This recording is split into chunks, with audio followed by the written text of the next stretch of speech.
11点热炒店熊高叉，不酱不辣不上桌，清明连假跟劳动节的连假又要来了，是我们又要放假了。你是做老板的，你居然笑得出来？不是，我是替观众开心嘛。啊，对对对，替大家开心。对啊，你上班上久了，想要这个去国外走一走，很开心嘛。啊，需要廉价。哎，对，那我们想要去出国玩，最长的就是日本跟韩国了。啊，对对对，倒是，是不是无论是血拼购物啦，哈，对医美啦，啊，或者是修脸啊，或喜欢大自然，哦，看山看海啊，一次满足。而且，我觉得大人小孩一起也蛮适合的。唐老师都去哪里？你也有去日韩吗？日韩，然后偶尔啊，我觉得我去美食的地方比较多，泰国啦，哦，是法国、英国就还。法国、英国的话就是 fish and chips，对。哎，那个蛮好吃的。对啊，其实蛮好吃的。OK， 好的，那我们全世界都跑呢。今天是日韩的资讯，所以我们来欢迎我们这些日韩通的来宾。好，达人们。好，来欢迎涂姐，还有小鱼，还有林书宇。好，另外这边我们欢迎到的是杰西大叔，以及陆元琪，欢迎詹子晴。欢迎大家！哎，你知道韩国崛起啊？现在有一大部分原因是因为医美。医美，对，真的很多人是去那边做脸啊，干嘛，或者是 shopping 那些美容物品啊。对，就连我的化妆师都说，哎，我跟你说，你现在真的有些你就直接去韩国做好了，因为你包含机票，包含你的住宿，对，还有你去玩的时间什么等等的，这样全部加起来，去那边比较划算。对，就是这样说，去那边做比较划算。没错没错，那怎么会这样子呢？子晴就是来做这个行程，帮我们，你的行程都是网罗这2点，对不对？没错，而且因为像我去年呢是每一个月都飞韩国，每一个月都在做医美。天哪，哎，我跟你讲，你一定不是做医美，你是做生意。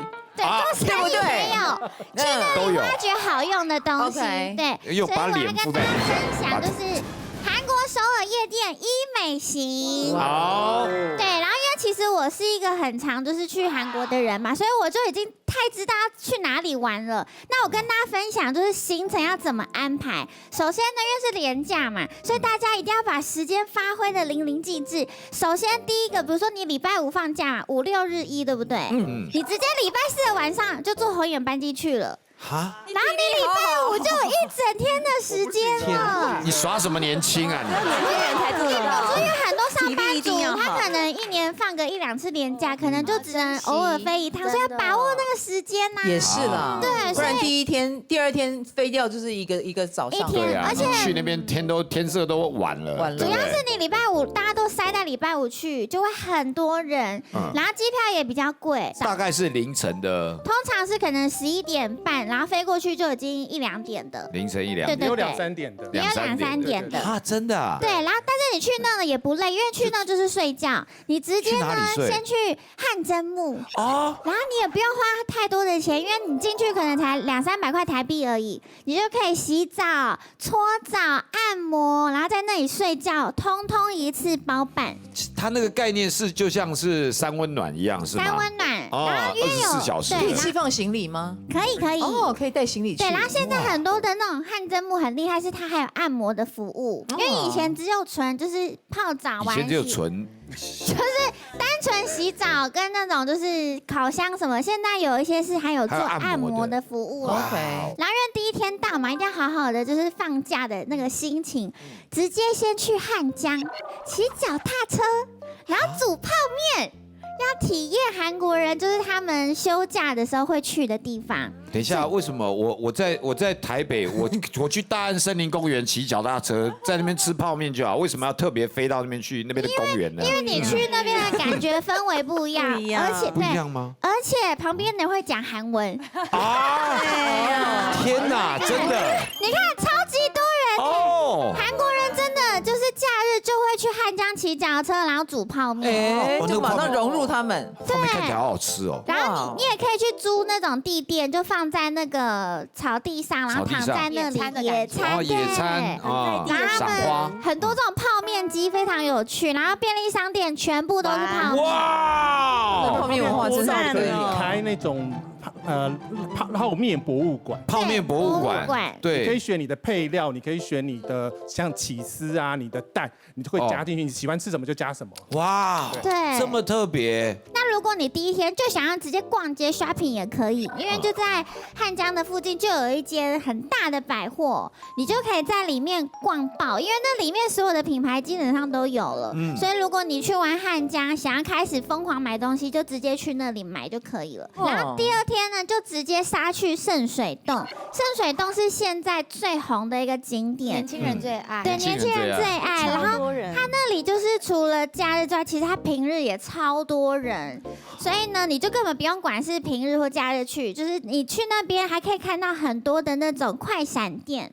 然后我觉得韩国人做快闪店都很用心，他们的店都超大间，然后而且一进去就有免费的赠品可以拿，哇，就是拼命的拿，一直拿到手软那种。真的。对，然后你去完顺水一定要吃他们的那个人气蛤蜊面，是他那里最红的餐厅。然后推荐大家就是你去吃的时候要先那个预约，因为很多人不知道，就去那边排队排一个多小时。其实你先预约，可能时间快到你的时候，你就走过去，对，大概10分钟就排到你了，所以就很快。然后第二天，因为你前一天睡饱，对不对？对。就要去夜店了啊！你真的好青春！天哪，你真的是很年轻人。梨泰院的夜店啊，超级多帅哥哦，在那里就是会一直疯狂被搭讪。是哦。对。这夜店的那一批帅哥跟发赠品的是同一批吗？不一样，不一样，不一样的吗？气质是不同的。这么多不一样的帅哥，可是我听到的是，只要是女生进去，有些时候会被男生拉进去包厢里面。对，真的吗？很好玩呢。什么？有被拉过，有被拉过。可以在一批我们担心的时候，你说很好玩呢。我觉得，因为我们在台湾不可能体验到这种生活，就不会有人把我拉到包厢里啊。不是，我们在台湾拉包厢，我们会被骂死，会被抓走啊。韩国是很正常的，就你不要你就拒绝就好，他也不会硬强迫你。那包厢有什么好玩的？没有，就是体验，就是有人要你的那种感觉。因为在台湾我们没有办法，在台湾我是开包厢的人啊。对，你是女老板嘛，对不对？在那边享受自己当梅亚的感觉，在那边才享受是梅亚的被不要啊！好啦，这样。对，所以就是还是要注意安全。但其实去那边就是跟一群朋友一起去，可以体验一下韩国的夜店文化。第3天呢，就是呢前一天夜店嘛，要回归青春了，就去乐园穿制服。哈。然后呢，我可以给大家看啊，他们的制服高中生，对，韩国高中生的制服啊，就是比台湾的都好漂亮，完全成立耶，好像真的会被拉进去包厢里。对啊，你们一定要去，真的很有趣，因为在那边就是你看到超多人都穿制服。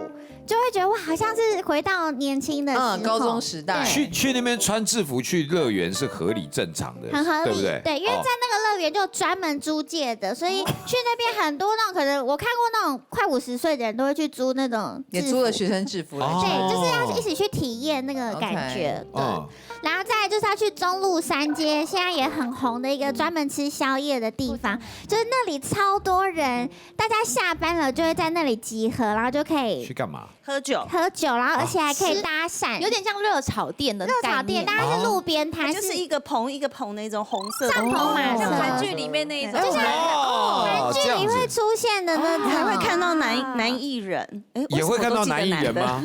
会被阿朱妈拉进去吗？但我不会，自己会走进去，就有点像他们的夜市啦，有点像夜市。非常好吃，就是推荐大家去，可以体验那边的那个帐篷马车的文化。接下来就逛东大门嘛，逛完之后呢，推荐大家东大门附近这一家一定要吃，这家是吐司，田鸡蛋吐司、玉米煎饼、辣炖鸡。这是我韩国目前的第1名。真的吗？真的也是真的是第1名。就我每次去吃都会，下次一定要再来，因为它太多东西可以选择了。它的菜单我们看得懂吗？它有，现在大部分都有中文。如果说你看不懂，然后也没有中文，你就用你的手机拍啦。对，其实用手机拍，它直接就会跳中文。我都看隔壁桌的，我要那个。可以。隔壁桌点什么就吃什么。对，然后最后一天就是重点医美了。为什么要排最后一天？因为呢，做完医美不不能喝酒，然后你不能去汗蒸木，所以你要前面全部行程都做完，要喝酒，然后又要去那个烤箱，最后一天再去医美，这样，然后做完之后上飞机完美。对，所以漂漂亮亮的，那就是因为像做医美一定要做一些修复嘛，所以推荐大家就也是最后一天做完医美，直接去药局买他们的一些修护的精华。像我自己就是买超多，因为这个很好用，就是我直接一支脸涂完，可能2个礼拜就用完了。然后它除了修护之外，还有像最近有一个很红的，就是这一支它是可以消除细纹的，所以像有些女生可能眼角啊，或是这里很容易一皱就有那个细纹的，就可以用这个消除它。在 IG 超红，分享给大家。订飞机票了，订飞机票了。哎，那这样你花多少钱啊？先不要讲医美的钱，这样子行程大概花多少钱？如果只是基酒的话，应该3万内基酒，哇，对，加酒。如果你再住便宜一点，一定会更便宜。但因为我们就是会住好一点的饭店，是，那个就是看每个人的预算。对。哦，好 ，OK， 我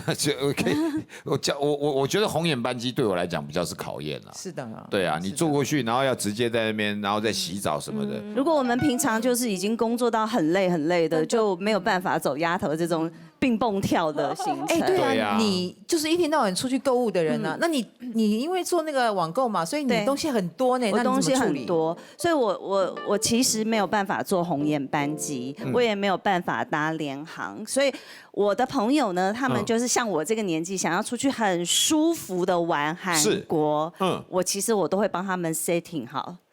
怎么 setting 好呢？就是我们包车。那个车呢，就像保姆车，你可以坐一个人，但是你可以坐最多挤到7个人，还可以放行李，是很好的保姆车哦。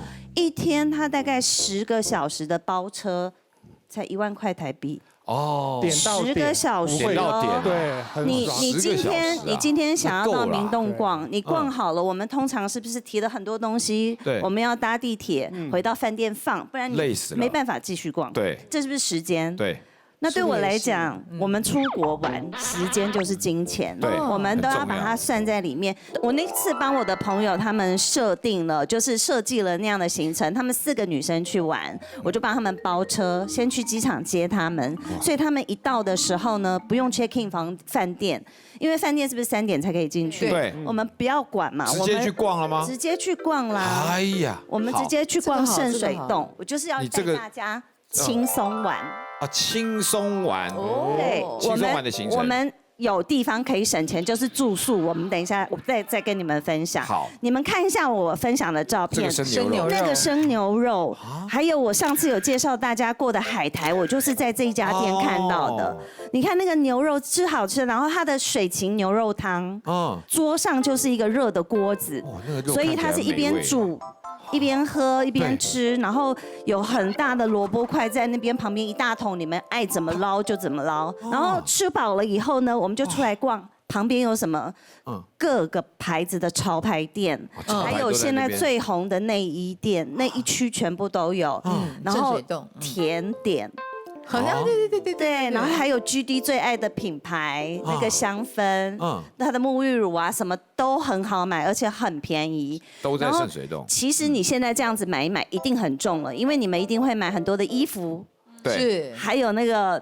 GD 喜欢的那个牌子的沐浴乳啊、香氛，你一定会买，加起来都很重了，很重很重。这时候有司机是不是很重要？很重要啊，就摆在车上啊。而且我行李在车上啊，我们都不用移动。那你买好了以后，你就通知司机在哪一个路口碰东西放上去。我们回饭店吧，需要休息一下了吧？回去休息一下嘛。有道理。然后这时候我就安排我的朋友去东大门住。为什么要去东大门？因为白天不管你们怎么蹦跳，任何一个地方，其实晚上进东大门就对了。东大门有5星饭店。一天1万多、2万多的都有，然后一般的4星、3星，其实在旺季的时候，一天最便宜也要4000多。但是因为我们批货批久了以后，我们就会有那个韩国朋友嘛，就会有你们在各个平台订不到的饭店、小饭店，我带他们去住的地方很 OK 哦。一个房间2000多块，什么行李啊，什么都很好放。浴室也都很干净很大，房间也都很大，2间都很划算，很划算，而且它很方便。我朋友他们把行李，像我平常去批货或者带孩子去玩，我们把行李放一放。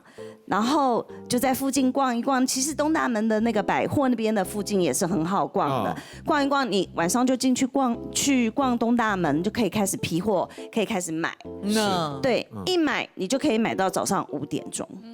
因为他晚上都是不关门的。对，然后回去休息，第二天司机又来带我们喽。第二天其实我计划的行程通常我是反过来的。但你们可以自己决定，自己调配。如果没有包车的人，你们可以去首尔搭地铁。其实到陆良京只要30分钟左右就抵达了。陆良京是韩国一个很大的海鲜市场，很大很大哦，大到很夸张。然后你就可以去1楼的地方点你喜欢的海鲜。我一定会点的是帝王蟹。帝王蟹我不知道我们在台湾吃一只多少钱，这样子的一只在韩国的陆良京大概3000左右。台币吗？对，我吃过8000。太便宜了，太贵了，3000就一只啊！台湾只能这个至少要1万块。但是等一下，吃1只多的沙公。对，可是这个是不包含料理费。对，你就选我推荐大家一定要吃它的帝王蟹，还有它所有的贝类，你就随便买，然后全部加起来买好了以后，你就上2楼，然后老板就会告诉你，你可以自己选一个餐厅，他们去料理，然后料理会有料理费，可是料理费也是便宜到不行。是吗？3000、5000韩元。对，是韩元哦，不是台币哦，真的哦。对，现在台湾有很多鱼市场也有这样做的，可是其实都慢慢越来越贵了。而且没有，你会觉得去那边吃比较划算吗？非常划算。他们不会宰客吧？他们不会宰客人。不会，绝对不会。后面就不会有再来回头客人。吃到饱以后。我们回到如意岛，就是刚刚丫头介绍的汉江旁边那个很大的百货公司，你们上面都不要去了，你们只要去 B1 跟 B2。B1 呢是美食街，它集合了所有最好吃的甜点跟餐厅的那个分布，然后呢，买了甜点回饭店再吃。美食街还有很多快闪店，比如说 GD 的快闪，每一次都会进它的 B1。每一次，所以 B1 什么都有。对，然后接着呢，你去 B2 逛一逛，因为 B2 是所有的潮牌都在里面，然后它潮牌的就是限量款呐，比如说北脸之前有一个限量的副牌，对，也只有进他那边快闪。哦，真的。所以没事一定要进去这个百货公司转一转、绕一绕。还有很多限量商品。然后第三天我们最后一天了，行李就上司机的车上，但我们就舒服的去明洞。去明洞吃安东鸡啊，安东鸡很多人都是去韩国都会吃什么华一只鸡，对。但是我推荐大家去吃安东鸡，因为安东鸡对我来讲，甜、咸、辣都有。对，然后它的宽粉吸满了它那个甜咸辣，还有水要流出来，我的天哪！对，然后它的马铃薯全部都是那个酱汁，那间一定要去吃。好，然后就开始逛了。明洞有什么可以买？明洞你们可以去买韩国的隐形眼镜，一定要买。然后买美妆喽，美妆他们的美妆有很多，然后买他们的减肥的东西。这一款我也是很推你们去韩国要买，因为它是睡着瘦。你吃了以后，它会让你放松入睡，它是助眠的。助眠，然后又顺便瘦。在你睡着的时候，它就去烧你身上你觉得胖胖的地方。天哪！对，这一款很红，它有很多店。我有2个东西一定要推你们去买。这是什么？韩国爆红的，它是一个陶瓷的刮痧棒，很多的艺人花着刮痧棒，很多韩国的。女偶像团体的那个化妆包拿出来都有它。那我帮你。你就这样嘛，我每一天晚上放完保养品擦完了以后，我是拿来刮到它出痧。对，你第2天的脸呢就会 up。然后另外一个要介绍给你们的是这个小红棒，你有看过这个吗？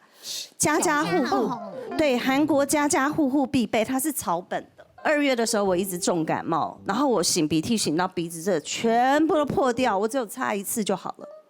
擦一次就好了，完全这是什么仙丹啊？韩国的家里面每一个家人几乎都会备用这个。你叫它小红帽嘛？它的英文名字叫做 Magic Healing Stick， 是不是魔法 ？Magic 有魔法的，让你痊愈的，而且它不含药性。所以过敏什么的也都可以，过敏也可以。到底是什么东西？好想买哦。对啊，他们真的很会做东西耶，偷偷住到他们家。药膏你就没有什么感觉，对，弄成这样就好。弄成这样就想买一个。哇，好棒哦！然后比起子晴的那种美亚团，年轻美眉，对我也想跟你去。可是我设计的就很懂姿，可是很紧凑。但是不会让你累，因为你不会提东西，你也不用走冤枉路，因为我们的司机就是导游，直接导游。对，我们听完了韩国的，我们也来听日本。有，日本也有小资族的那个代表，就是我们小云，告诉我们怎么轻松购物。是我就是跟大家就是避开人潮懒人日系之旅，因为我真的。因为我也是几乎每1-2个月就飞一次日本，所以你要叫我那很赶、很累，红眼，其实我现在已经是真的是没有办法。但我很推荐大家一个，因为如果你是从松山羽田的话，像我们是上班族嘛，我会买从松山飞日本最晚的一班飞机，大概是台湾时间是6点多，到那边10点多，你还有电车可以进市区，你隔天起来就是生龙活虎。可以直接玩，就对，就是好好睡，因为我一定要睡床，我不追求饭店要住什么很贵，但是一定要睡床，所以就是到了先睡，对，我就到了就先睡，隔天早上就是漂漂亮亮出门去玩，然后回来的时候我会坐华航，有一班早上7点的飞机。回来是坐最早的，它不是最早，还有更早，但是早上华航最早是7点，到台湾是10点半，那我到公司刚好打卡上班。你用好用满啊！对，所以这个是我觉得比较不那么累，但是又可以好好的玩，不要让自己就是在那个很累的那个情况里面。像大家比如说去日本买名品的话，很多人会喜欢去银座，但是银座就是我跟你讲，现在银座就是不是人去的，因为你根本就是被人家推着走的，就是很像万一有丧尸的话，就会立刻全部人都感染这样子，太多人了。所以要买精品名品或者我喜欢的小众品牌的话，我推荐大家去那个青山跟表参道那边。对，然后它的那个旗舰店就是每一栋的，然后都间隔很远，你可能会觉得要走一点路，可是在那边逛街买东西的体验，我觉得比银座好非常多，是悠闲的。对，相对来讲，他们那边会讲中文的店员可能没有银座多，但反正你是去买东西嘛，比手画脚给他看图片啊，干嘛也可以。然后那里面随便一个巷弄，你拍照都觉得是大片这样子，所以我很喜欢去那边买东西。像我自己很喜欢一个那个 Slay Shop 叫 Free Store， 然后它就是各式各样的那个小潮牌，它都在里面。那我可以买我自己的东西，也帮我弟弟买东西。像我就很喜欢他们家出这个很可爱的小包包，可爱。对啊，然后它这个其实是水桶袋这样子，所以你是可以拉紧的这样。然后它是可以手提，然后也可以侧背。我平常现在上班都背这个，就是你丢地上也不心疼，因为它1万日币以内吧。但它的设计的这个概念的感觉的话，在台湾我很少撞包。对，倒是。对，前一阵子有一个日剧很红，叫做不然换你来做啊，里面有一个男女主角。每次都会去的一个居酒屋，它戏里面叫7文屋，可是其实它真的名字叫4文屋。我最喜欢这一杯，它这一杯你知道这个整杯哦，刚刚那道整杯全部都是烧酒，所以它是一整杯25度的烧酒，上面再给你倒他们家独家的那个乌梅汁下去。你知道这杯多少钱吗？多少？350块日币。太便宜了吧？对，它里面所有的吃的那种串烧啊、小菜啊，一盘大概都是100块、200块日币。但它的酒就非常便宜，比如啤酒可能200，美酒可能400。然后像我刚刚喝的这一杯，它每一家店都是有限，一人只能喝3杯。因为它太浓了，所以有时候很多人喝醉了可能会闹事。这样什么店？告诉我。叫做4文屋。对，所以我每次去。烧酒其实很烈的。对，就是人均下来可能不用2-3千块，但是可以吃很饱、喝很饱，然后又可以享受那个日剧的氛围，而且它是连锁的，就是很多地方可能什么新宿啊、新大久保啊，它都有店。然后再来第2天，我就会去元素跟涩谷逛街。那我自己是很喜欢在你看元素的车站一出来，因为我很喜欢买美妆品。是。元素的车站一出来，有一家很大的3层楼的 It Cosme， 就是 It Cosme 就是日本最大的一个那个最有公信力的一个美妆的。算是品牌，它是有网站，然后也有店，是各个所有的你想要到的彩妆品、保养品都在里面买会有得到。排名，对对对，外面排行榜，第一名你不知道怎么买，你就跟着那排行榜拿就对了。没错，像这个品牌，它是日本的一个服装品牌，但是它现在推出彩妆品，但它这个眼影其实不太好买，就是并不是一般药妆店什么你买得到，它就一定要去在他的店才买得到。对，然后服装品牌出的嘛，它在 at Cosme 或是一些比较大百货公司买到，它颜色很美哎。颜色很美，而且它的你知道日式的亮片就是比较细致，樱花。对，那像我今天的眼睛上面的这个彩妆都是用这个画的，这样我就是觉得哇，它颜色太美了吧。难怪你有一种这 sakura 的感觉，真的。然后另外再来就是前一阵子日本很红的一个它其实叫蓝色遮瑕膏，它是一个胎价品牌。那我就是化妆之前先把它上在我脸，因为我的黑眼圈比较严重，眼睛还有需要提亮的地方，先把它上去之后拍匀，再上粉底液，你的妆就会很透亮。它就是遮黑眼圈的，遮黑眼圈的，它有点类似校色的概念。所以如果你是那个青紫色系的比较多的，那你就是可以用它。像眼皮比较暗沉，我也是用它一次把它遮完这样。青紫色系是被打到是？我天，它会有分啊，它会比用橘色遮好。对，就是有人是暖色系，他可能就要用橘色遮。那我是冷色系，就用这个遮这样子。然后另外我一定要推荐大家，女生美感太多啦，这个啦，睫毛增长液，这个是我用过你们看我的睫毛，睫毛哇，它真的会长哦！天哪，你这不是假睫毛，是真睫毛，不是假睫毛，我是真睫毛刷的。哇，哎，那真的增长液是真的会长，真的会长，这支真的会长，但是它有一个相对的缺点，它比较容易黑眼圈。对，容易晕，所以我要再搭配一支他们的另外别的品牌的传说中的眼霜，专门消黑眼圈的眼霜。它又不是黑色，为什么会？不是，它因为它里面的一个成分会刺激你睫毛生长。但是它相对来讲比较容易导致黑眼圈啊！你都抹在睫毛，而且它里面有个标示很那个，他就说建议你就是一天只能涂一次，你不可以来回哦，因为它太强了，就是你只能涂一次。因为有一个人来回好几次，就隔天醒来变骆驼。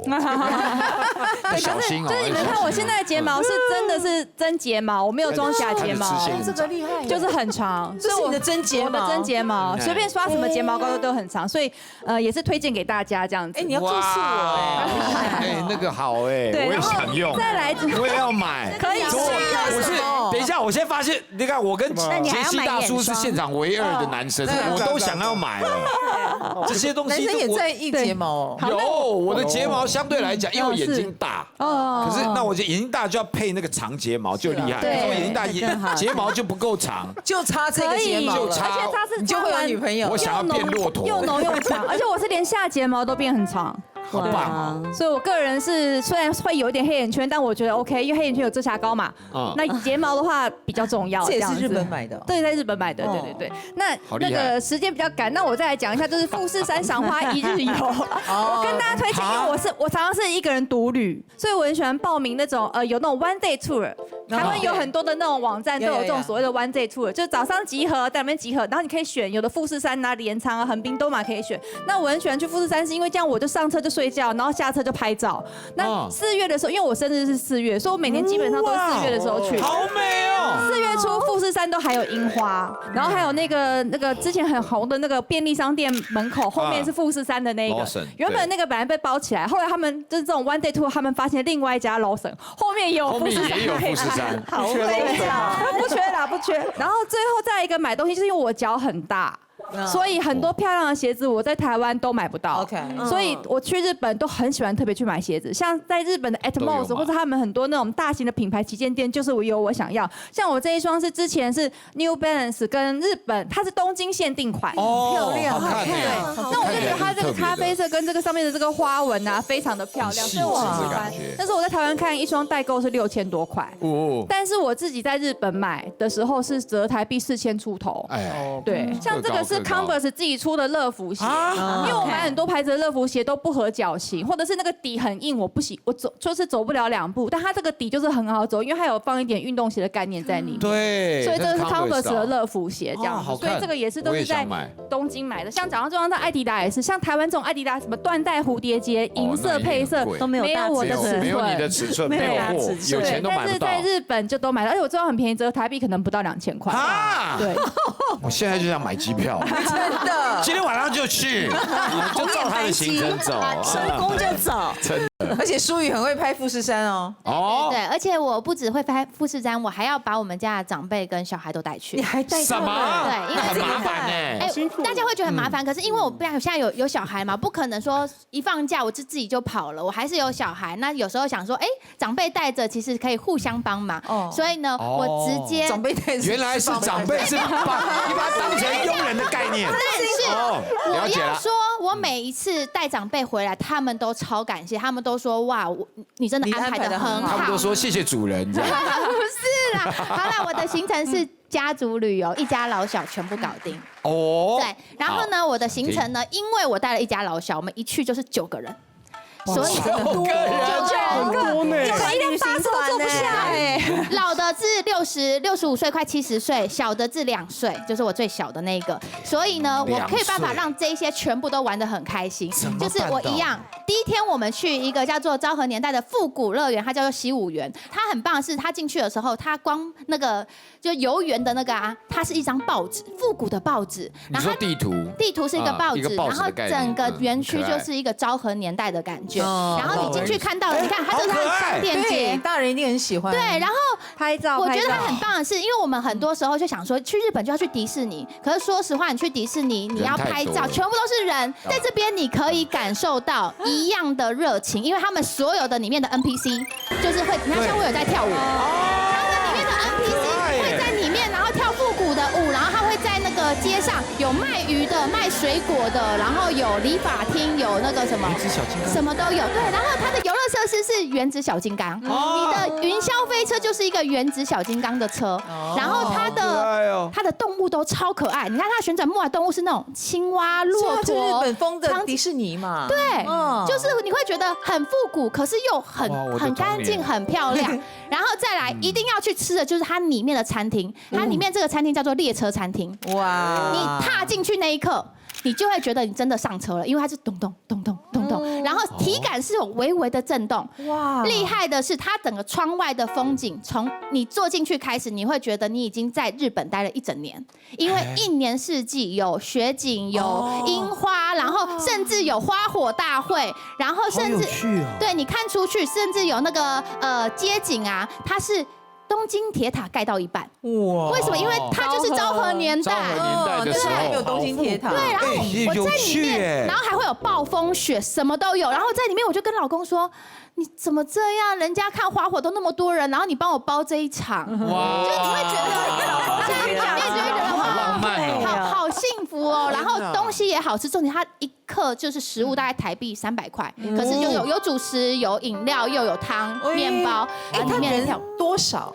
你说里面的人吗？里面的人，里面几乎没有人。我要说的就是，你玩所有游乐设施，我儿子是这样，不用排队。我儿子不是说没有人啦，就是说人不会像其他地方这样满出来。应该是说他的程度是我家的小孩上去设施上去下来说妈妈我要再玩一次，他就走过去第2次直接上去就可以直接再玩，他可以连续疯狂的玩。我觉得这最棒的是会让所有的长辈会觉得其实长辈他在里面有一些比较安全一点，就是5D 体验，他其实眼睛闭起来就没感觉，可是眼睛张开却是很刺激的感受。然后对小朋友来说不用排队。好，然后第2天，刚刚说富士山嘛，我也要带长辈去拍富士山，因为长辈就是喜欢拍照，可是他们不会用 AI， 所以我要让他们去真正没有人的地方，就真正拍的都是富士山的。然后我就帮他们包车直接到这个，这叫做马士野牧场。你看我旁边是真的没有人，因为这是影片。真的耶！后面就是富士山荡秋千，在富士山前荡秋千。对，而且它很酷的是，因为它会让你拍照漂亮，它不只有正面的，它还有侧面的荡秋千，所以我会整个荡出去以后，我在富士山的山顶。然后呢？这个应该很难订到吧？没有，这个地方我全部人去，在那边基本上就是直接现场买票。我们家9个人，因为老老小小加起来大概台币不到1000块就进去了，很便宜，就是很便宜。然后呢，然后进去以后，你看里面还可以骑马，连骑马的后面都是富士山，这个景真的无敌。对，然后还可以去喂羊，喂羊的后面也是整片富士山。然后这个我要觉得它很可爱，它是遛羊，就是你在现场你可以选你自己。是个农场来的，它是个农场，它叫马士野牧场。牧场，去那个牧场玩就可以然后刚刚对不对？那个羊呢，是你去到那边，你可以选一只你喜欢的羊，有绳子嘛，你就牵着那个羊，然后他会给你一个小袋子，袋子里面有它的饲料，然后清洁。如果它真的便便，你要帮它清洁，你就在农场里面遛羊。一日宠物。对，一日宠物很可爱。小孩子对对对，那一趟去下来，我们基本上就是整天都在这个地方，因为它里面有吃的，然后甚至有一些小朋友玩，我甚至还在那边泡脚，然后眼睛看富士山，泡脚，然后小朋友去挖宝石，然后当然也有挤牛奶，就基本的牧场行程它一定都有。第3天大家会觉得比较疯狂一点，我要去汤泽滑雪场。我带着长辈去，一样包车，不可能，所以很轻松。大家会觉得去汤泽滑雪一定要滑雪吗？没有。有很多事情可以做，小朋友其实可以。小朋友跟长辈不用，他们玩雪就很开心。重点是我要让长辈，你们到这年纪，你们还是喜欢雪，他们看到雪一样在玩的超开心。对啊。所以我就带他们去这个叫做石打丸山雪场。然后你看我这个是在一个透明的帐篷里面，然后吃着它的餐点，里面的温度就是很舒服。你看可以把衣服脱掉的温度，然后就这样拍出去，怎么拍都美。长辈完全不用什么滑下来，他们可以悠哉的坐下来。就是缆车的过程，他们也觉得很浪漫，因为那缆车是很漂亮。结束以后下来以后呢，我们就带那个长辈去采草莓，然后现场就是他会给你那种小盒子，一边是刚采完的草莓嘛，你就去冲一冲以后，他就挤日本的那个炼乳，你就在那边这样吃，好开心哦！还没离开我们家，把那个1人1桶嘛，全吃完，没有带任何一颗离开，会全吃光。然后好采完草莓以后再回到他的车站，我们就去喝清酒，他那个清酒500个清酒让喝。车站对不对？你只要投币，你就可以喝到。全日本的清酒厉害，然后晚上再去吃他们那边有一个就是那个猪肉锅，哇，那个猪肉是真的是 Q 弹到一个就是疯掉，给大家看一下那个猪肉锅，哇，这个猪肉哇，这个油花的分布，你太厉害了，很漂亮，那个汤也很没有，我跟你讲，这个汤头真的是厉害到它会有一种柚子香气哦，对，超级就是配那个饭，你会一直吃那狂扒那个饭，好，然后这一整天就回到家，然后最后一天呢，我当然就是让大家就是 shopping 一下了。当了妈妈真的就不一样哎，好会找哦。但是我们也有大自然挂的哦，这个就要问我们射手座了。来，婷姐，再不消失就壮阔的大雪碧，再不看就消失的。好，所以其实因为我觉得刚刚大家都已经有分享过就是交通资讯了，我觉得我就直接直攻重点，我们就来到了立山黑部。那其实立山黑部为什么会说再不看就消失？因为大家知道气候变迁的关系，对，所以其实像我那一年去的时候，大概就是剩下大概14公尺，已经很高喽。但像今年的话，雪量还 OK， 所以大概会是在12到20公尺之间。那我非常推荐大家在连假的时候去的原因，是因为我觉得立山黑部很多旅行社大家都只做1天的行程，大家自己去自由行的时候一定要住在山上。为什么？因为呢，通常比如说像我上山的时候，我们一看到会是这样子的人山人海的状态，你根本没有办法看到那个雪碧完整的情况。可是呢，我那个时候自己去，这就是我去的。没有人，是不是很夸张？前一天就游客量太大，它的量就是这么多。因为其实很多人去就是立山黑部，最重要就是想要看这一个大雪碧，所以我直接跟大家讲我的攻略。首先呢，是大家在出国之前的时候，一定要先买他们的 JR 的券，我是从名古屋进，所以从名古屋那边开始，然后一直到他们的高山地区、松本地区，总共有5日券。那个5日券买下去之后，所有包含到立山黑部上面的6种交通工具，通通都在这个金额里面，所以你就不用担心交通。但大家就会想，自由行没有旅行社，我没有车要怎么办？其实呢，他们的车站是可以让你寄行李的。所以我从立山进，我就直接寄我的行李3000块日币，他会直接帮你送到黑部，然后这边他可以直接送到 hotel。送到 hotel。对，所以其实你中间就可以轻轻松松。最后一个就是我刚刚讲到的攻略，我会住在山上，但是山顶的那个 hotel 有一点点价钱，所以如果你是比如说带爸爸妈妈去，我觉得享受一下 OK。但如果是跟朋友们去的话，我会建议大家可以住在他们中间的叫做天狗平山庄。我跟朋友一起去，大家可以看到他们是1泊20，然后晚上的时候是有小火锅可以吃的。大家知道在雪山上面吃到这种火锅热腾腾的，其实很感动，浪漫。然后隔天早上。这一家的老板就开车直接让我们直送雪碧，这是为什么我们可以拍到无人大雪碧的小攻略，就不是跟其他的游客一起了，完全没有，而且是老板开车送，那会是早上5点去啊？当地人不用，因为他们第一班开车上来也已经是8点多的时间，比他们早就可以，所以你舒舒服服，比如说他们6点半早上的早餐，那你就7点8点钟你再起来。如果老板那天比较忙，你可以走路上来，一面看风景，走路上去20分钟就到了，所以其实你自己徒步也可以做得到。大家今年赶快冲一下，真的。哎，我们一口气说了3个日本，我们再来一个韩国。釜山。来。杰西大叔，对，釜山呢，我今天要介绍的是这海景攻略跟医美型，因为其实釜山是一个医美有，釜山也有，我也有，那边其实就是我要介绍的西面，这个西面呢其实是它的交通的汇集点。就是它的整个城市的中间，是，然后大家要记好这个城市的位置，因为我们等一下都会依照它的东西南北向来去做介绍。最核心的是西面，西面这里的话呢，其实它有一个算是青春街，有点像是西门町的感觉。那里面整条街呢有年轻人爱的东西，当然也有医美。像我有在那边去打雷射对，去淡斑呐。你有需要？我有需要了，我大叔了，我是靠医美来的。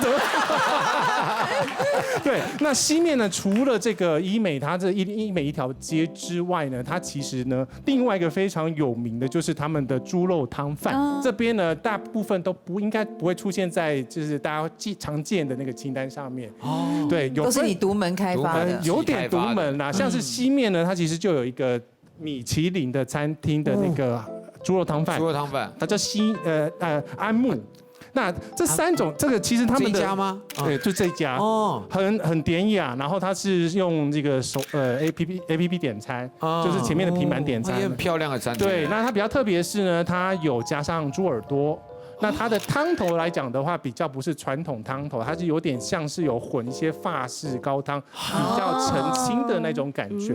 那另外一种呢，其实釜山呢有分成浓厚派的，它是用猪骨熬的，跟用猪肉熬的。在釜山车站前面的有另外一间，它也是非常有名的，也是米其林。它的猪肉汤饭呢，特色是它也是熬得非常浓，但它就是传统挂的，然后它里面有切细的这个猪肠，这切成细细的。我喜欢这间 ，God， 我喜欢这间。对，那另外一个第3个介绍的是呢，那个小天王润。他有去过的，在某串流平台有特别介绍这一间店，他在海云台。他在海云台这间店呢，它有分2种，所以你可以吃到浓的，也可以吃到淡的。对，这是对。那这个里面呢，它也是有五花肉。那如果说你吃得下的话呢，它有一些酱菜，你可以单点。那第2天呢，其实呢，我们刚刚讲的是那个吃的部分嘛。第2个的话呢，其实呢，我们可以去看海。因为釜山的话，最有名的是它的这个看海的行程。那最有名的就是广安大桥。那广安大桥怎么看呢？不是站在广安里，也不是站在海云台看，是我推荐最好的一个 view， 就是你搭船出去看，不要搭白天的，也不要搭晚上，你要搭傍晚的。因为你可以拍到夕阳跟点灯之后的这个光线比较特别，光线很特别。对，而且可以完整的看到这个广安跟那个整个海岸线一路到海云台，这些都是你用自己的相机拍的，相机拍，所以白天晚上真的有特别。好，这个是海景的部分。那另外还可以去搭那个非常有名的是他们的胶囊，釜山的景观咖啡也非常有名。那这个就是它的胶囊。那四个人一台车，缆车还是火车？列车，小列车。对，小列车，海岸列车，然后里面也是非常出片。那通常呢，大部分人会从海云台坐到基章这个方向。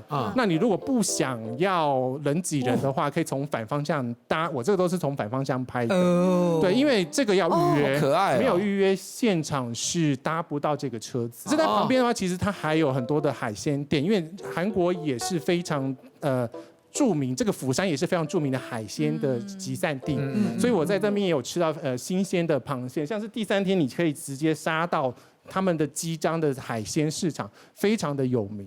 那这个东西的话，就是你也可以点，比如说刚刚讲的那个帝王蟹，那韩国还有非常有名的雪蟹。那重点是呢，那个你可以重点还有一些贝类，这很会拍，还有阳光洒进来，这个是那个吃货系，也太漂亮了吧，好好吃。天哪！对，这个就是那个你特别的是那个膏蟹膏拿来炒饭，超好吃的，而且真的不贵。大概我们大概是一只帝王蟹是大概20万韩币，大概台币3-4千，3-4千，你看真的耶，这边的帝王蟹这个，对，可以耶。有，今天讲完以后，我明天就飞了啦。真的想去哎，大家清明连假可以好好的计划一下，而且我很多地方都是，假如先有预约，对哦，你去那边就很方便了，是需要做点攻略啊，需要做点攻略，因为你如果不做攻略，大概就是呆的啊，随便进一家店，其实那感受不会太好。然后有些地方又人挤人，是的，车站出去你不做攻略就是人挤人，哎，真的。好的，那也希望大家日韩玩得愉快哦。真的，我们要出发喽。